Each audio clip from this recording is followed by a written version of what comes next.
राधे कृष्ण राधे कृष्ण। 21वां सूत्र। यदि कहो उद्गीत आदि उपासनाओं में जो उनकी महिमा के सूचक वचन हैं, उनमें कर्मों के अंगभूत उद्गीत आदि को लेकर वैसा वर्णन किया गया है, इसलिए वह सब केवल उनकी स्तुति मात्र है, तो ऐसी बात नहीं है, क्योंकि वे उपासनाएं और उनके रस तत्व आदि गुण अपूर्व हैं।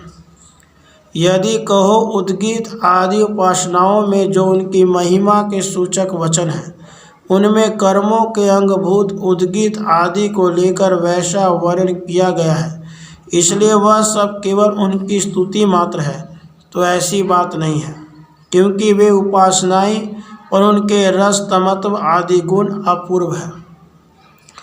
छांदोग्य उपनिषद में जो उद्गीत के विषय में वर्णन है वह केवल स्तुति मात्र है। इसी प्रकार सभी कर्मांग भूत उपासनाओं में जिन जिन विशेष गुणों का वर्णन है वह सब उस अंग के स्तुति मात्र है, इसलिए विद्या को कर्म का अंग मानना ठीक नहीं है। 22वां सूत्र।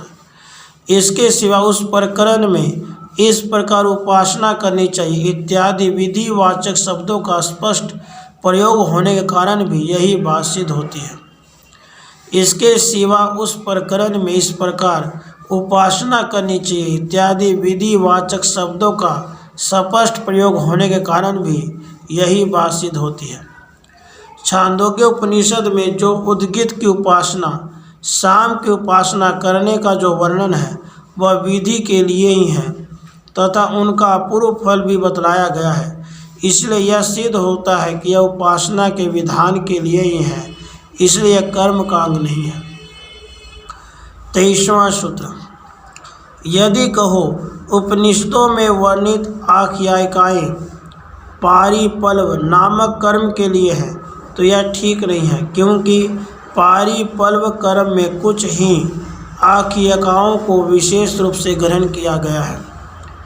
यदि कहो उपनिषदों में वर्णित आख्यायिकाएँ पारिपल्व नामक कर्म के लिए है, तो यह ठीक नहीं है, क्योंकि पारिपल्व कर्म में कुछ ही आख्यायिकाओं को विशेष रूप से ग्रहण किया गया है।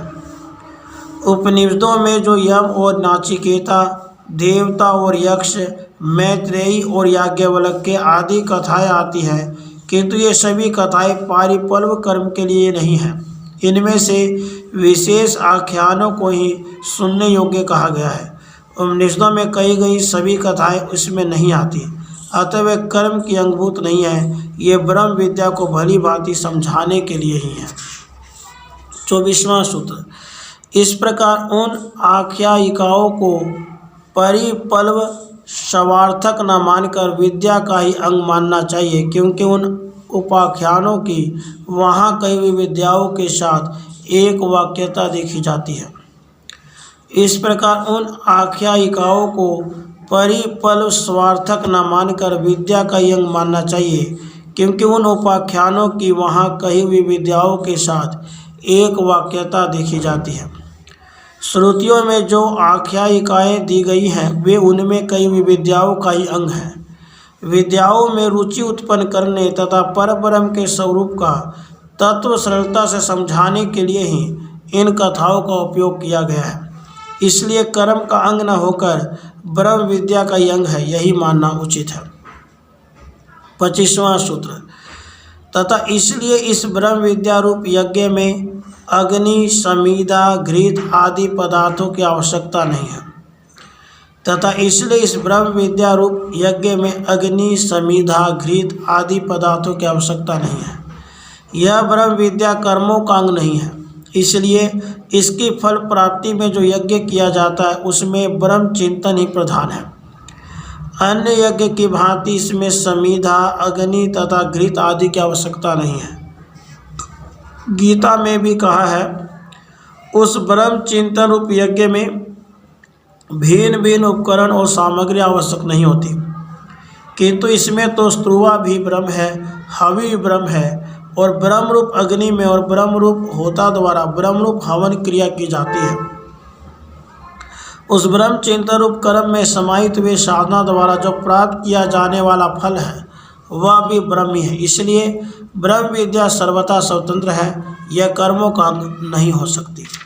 21वां सूत्र, यदि कहो उद्गीत आदि उपासनाओं में जो उनकी महिमा के सूचक वचन हैं उनमें कर्मों के अंगभूत उद्गीत आदि को लेकर वैसा वर्णन किया गया है, इसलिए वह सब केवल उनकी स्तुति मात्र है, तो ऐसी बात नहीं है, क्योंकि वे उपासनाएं और उनके रस तमत्व आदि गुण अपूर्व है। 22वां सूत्र, इसके सिवा उस प्रकरण में इस प्रकार उपासना करनी चाहिए इत्यादि विधिवाचक शब्दों का स्पष्ट प्रयोग होने के कारण भी यही बात सिद्ध होती है।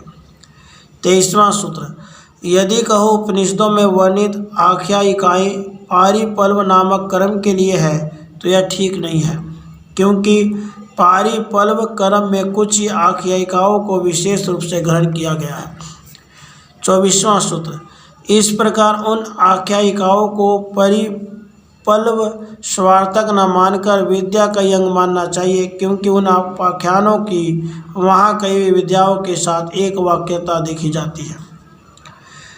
25वां सूत्र, तथा इसलिए इस ब्रह्म विद्या रूप यज्ञ में अग्नि समिधा घृत आदि पदार्थों की आवश्यकता नहीं है। राधे कृष्ण, राधे कृष्ण।